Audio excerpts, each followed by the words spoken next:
Budget 2026-27 के अंदर जितनी भी पाकिस्तान के अंदर ई कॉमर्स के प्लेटफॉर्म जो हैं, जैसे कि दराज है, जो कि डिजिटली जो है वो गुड्स जो हैं वो डिलीवर हो रही हैं, और ई कॉमर्स का जो सेटअप पाकिस्तान के अंदर काम कर रहे हैं। पिछले साल आपको याद होगा उसके ऊपर टैक्स जो है वो गवर्नमेंट ने लगाया। उसमें उन्होंने ये कहा कि जब भी कोई गुड्स जो है वो डिलीवर होगी, अगर तो वो पेमेंट उसकी जो है वो ऑनलाइन होती है, तो उसके ऊपर उस जो सप्लायर होगा उसका 1% टैक्स, इनकम टैक्स जो है वो बैंक जो है वो विदहोल्ड करेंगे, और अगर कैश ऑन डिलीवरी है तो उस सूरत में कोरियर कंपनी जो है वो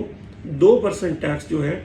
उस गुड्स सप्लायर का जो है वो विदहोल्ड करेगी। इस साल इसके अंदर थोड़ी सी जो है वो तब्दीली की गई है। उसमें ये उन्होंने ये कहा है कि अगर आप 20 करोड़ से ज़्यादा आपका टर्नओवर है, और उस सूरत में जितना भी टैक्स जो है ये आपका इस स्कीम के तहत जो है वो विदहोल्ड होगा या कटेगा। 200 मिलियन से ज़्यादा वालों के लिए वो टैक्स जो है वो एडजस्टेबल होगा, और अगर कोई 20 करोड़ से कम किसी भी ब्रांड की या पर्सन की ई कॉमर्स प्लेटफॉर्म्स के थ्रू सेल्स है, तो उसके ऊपर जो टैक्स जो है वो 1% या 2% कटेगा, वो फुल एंड फाइनल होगा। यानी कि वो वही टैक्स है जो उसका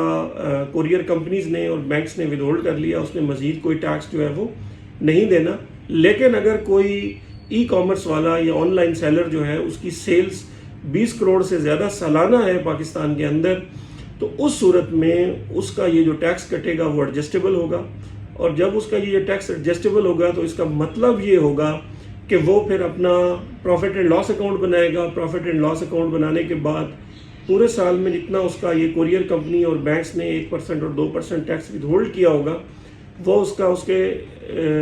इनकम के अंदर एडजस्ट होगा,